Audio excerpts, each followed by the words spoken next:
που σκοπό έχει να ενημερώσει και να βοηθήσει τους ακροατές μας σε θέματα υγείας.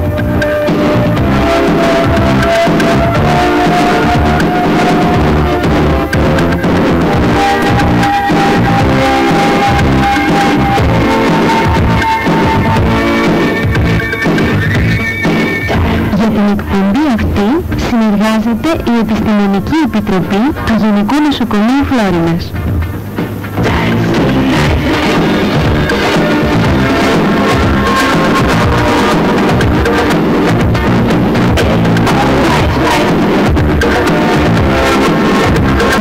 Από τους 1278 χειρόκυκλους και η ζωντανή εκπομπή «Πες μας γιατρέ» είναι μαζί σας και πάλι με ενδιαφέροντα ιατρικά θέματα.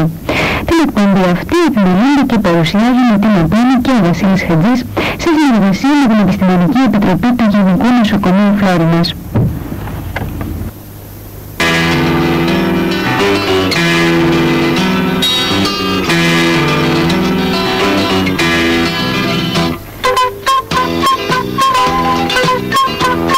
Εκπομπής να σας τονίσουμε ότι σκοπός της εκπομπής μας είναι να σας ενημερώσει γενικά για ορισμένα ιατρικά θέματα, να προσφέρει γνώσεις δηλαδή γενικού περιεχομένου και όχι να κάνει γνώσεις ή να δίνει συμβουλές για ειδικές περιπτώσεις. Και αυτό γιατί ο γιατρός δεν μπορεί με τα λίγα στοιχεία που του δίνονται από τα τηλεφωνήματά σας να δώσει ολοκληρωμένη και σίγουρη σωστή απάντηση σε αυτά τα ερωτήματα. Ας περάσουμε τώρα στο θέμα της σημερινής μας εκπομπής, το οποίο είναι η ουρολίνωξη στην παιδική ηλικία. Είναι κοντά μας στο στούντιο ο γιατρός κ. Μπουχτίνα Αμπτάλα, ιατρός του Νοσοκομείου Φλόρινας. Γιατρέ, καλή σας μέρα, σας ευχαριστούμε που ήρθατε στο στούντιο. Καλημέρα σας και ευχαριστώ πολύ. Μήπως θα έπρεπε να μας κάνετε μια εισαγωγή για την ουρολίνωξη στην παιδική ηλικία, έτσι ώστε οφείλει στους ακροατές να κατατοπιστούν για να μπορέσουν να κάνουν και τα νόμια τηλεφωνήματα, να τονίσουμε τις απορίες τους στο 28428 και στο 28546. Μάλιστα. Αρχίζει η ουρολίνωξη είναι πολύ σύνθετη ασθένεια και κάθε σκέλος της ξεχωριστά. Παράδειγμα, θα μπορέσουμε να αναπτύξουμε σε μια εκπομπή την θεραπεία της ουρολίνωξη ή της πρόληψης της. Θα μιλήσω τώρα για γενικά περί ουρολίνωξης και η σημασία τους. Η ουρολίνωξη είναι η πιο σύνθετη πάθηση του οροπητικού συστήματος και πιο συχνό νόσημα στην παιδική ηλικία, μετά από τις λοιμώξεις του οροπητικού συστήματος. Δηλαδή, η ουρολίνωξη είναι η δεύτερη κατά σειρά νόσος στην παιδική ηλικία στην Ελλάδα. Η σημασία της ουρολίνωξης και γιατί οι γονείς ανησυχούν όταν διαπιστώνεται ότι το παιδί τους πάσχει από ουρολίνωξη. Αυτό γιατί η ουρολίνωξη έχει απεξημένη συχνότητα και δύσκολα αντιμετωπίζεται και επιβαρύνει οικονομικά τόσο τους αρρώστους και τις οικογένειές τους όσο και το κοινωνικό σύνολο. Επίσης οι ουρολίνωξεις εκτός από την ενόχληση που προκαλεί, περικλεί και του κίνδυνου πρόκληση σοβαρές ευλάβες του νεφρού. Για το λόγο αυτό είναι φανερό ότι εκτός από την έγκαιρη διάγνωση έχει μεγάλη σημασία και η σωστή θεραπευτική αντιμετώπιση της ουρολίνωξης. Άρα είναι ανόητο ότι η πρωταρχική σημασία στην αντιμετώπιση του παιδιού το οποίο παρουσιάζει επεισόδιο ουρολίνωξη έχει και ο ακριβής καθορισμός του σημείου στο οποίο οδηγείται η ουρολίνωξη.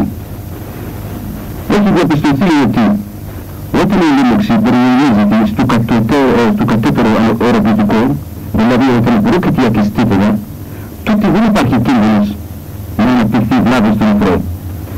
Αντίθετα, όταν η ουρολίνωξη οδηγείται στα νεφρά, δηλαδή όταν πρόκειται για οξέα νεφρότητα, τότε ο κίνδυνος της ευλάβης είναι σημαντικός. Ίδιος όταν πρόκειται για παιδί μικρής ηλικίας. Εκτός αυτό, οι ουρολίνωξεις πολλές φορές συνδυάζονται με κυστο-ουροτερική πανιδόμηση, δηλαδή τα ούρα πηγαίνουν επάνω προς τα νεφρά ή υπόφραξη σε κάποιο σημείο του ουροφόρου νεδόνου, για την οποία χρειάζεται χημική διόρθωση. Επίσης έχει διαπιστωθεί ότι τα μισά παιδιά που πάσχουν από ορελομόξεις μηνυδικά παρουσιάζουν μια ή περισσότερες υποτροπές και ένα ποσοστό 5-10% περίπου από παιδιά με ορελομόξεις αναπτύσσουν αργότερα αλλιώσεις του νεφρού. Επίσης έχει σημασία στην ορελομόξη για την πρόκληση της βλάβης του νεφρού παίζουν και άλλα παράγοντα όπως η ηλικία του παιδιού, του είδους του κορδιού, υπάρχουν συμπτώματα ιώσεων και η ίδια αντιμετώπιση της λίμωξης. Η ευθύνη του παιδιάτρου είναι μεγάλη και το πρόβλημα της εμπλοκής του με τον νόμο είναι συχνό.